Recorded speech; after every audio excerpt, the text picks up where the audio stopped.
Okay, friends, new kind of approach to all of this before we get too deep, too many paragraphs deep into the Peninsular Campaign.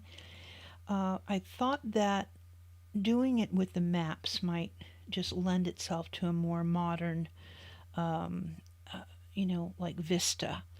And what I'm seeing is that even reading the words, of course, these are words that are written by my great great uncle, Brigadier General Armistead Lindsay Long, that of course he's writing in his tone and the air quote the vernacular of the time. And what I'm finding is that as you're reading it, you start to fixate on certain things that maybe you automatically know you're pulled to want to know more.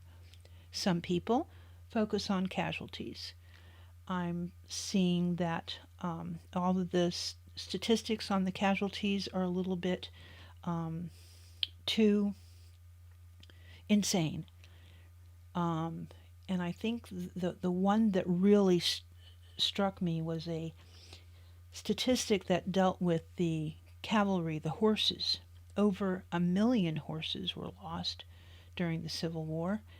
And that number, and then the other numbers of the casualties, which are just staggering.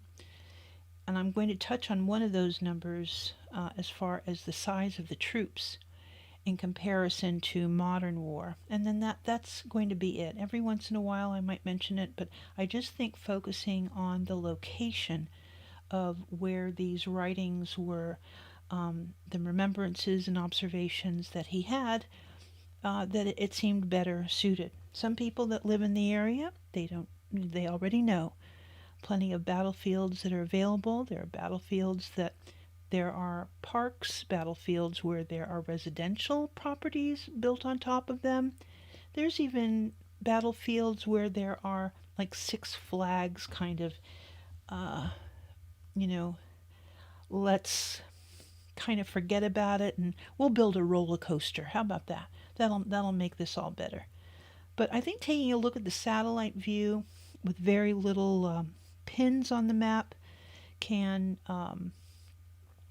give us uh, distance, maybe distance, and what they were up against, geographically, what they were up against. So this is what I've decided to do.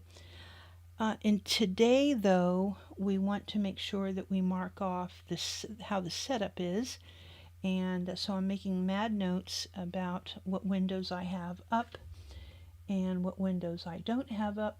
And for example, right now I'm in my live window over at my iPad, and I don't see us.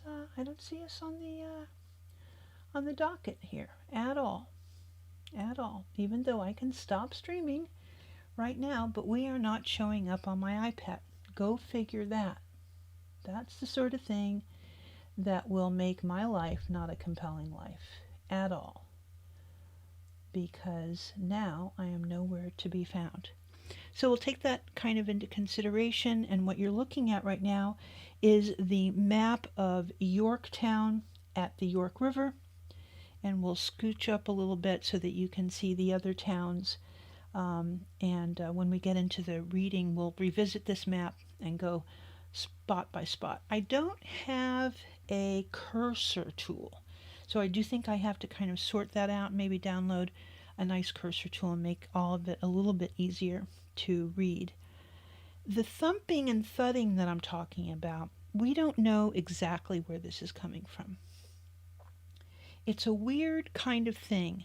So you'll notice that I just moved my laptop screen back and forth. However, my laptop is completely separated from the mic. I have an independent mic stand. I have what's called a floor mic stand. It's perpendicular, not the tripod style. It's a perpendicular floor mic. And for some reason, I believe it's picking up, even though it's weighted, it's picking up some sort of energy. It might be me stepping on the floor. Maybe it's too close to where I am and it needs to be kind of behind the setup instead of a side. Right now it's a side on my side. So these are all things I want to make sure that I get better at. And that's really it. Just a quick little pop in, pop out, try and figure out why we are not on the iPad. Figure that out in a little bit. So thank you very much for stopping by. If you have done so, this has been Beauty Bubble. Bye-bye now.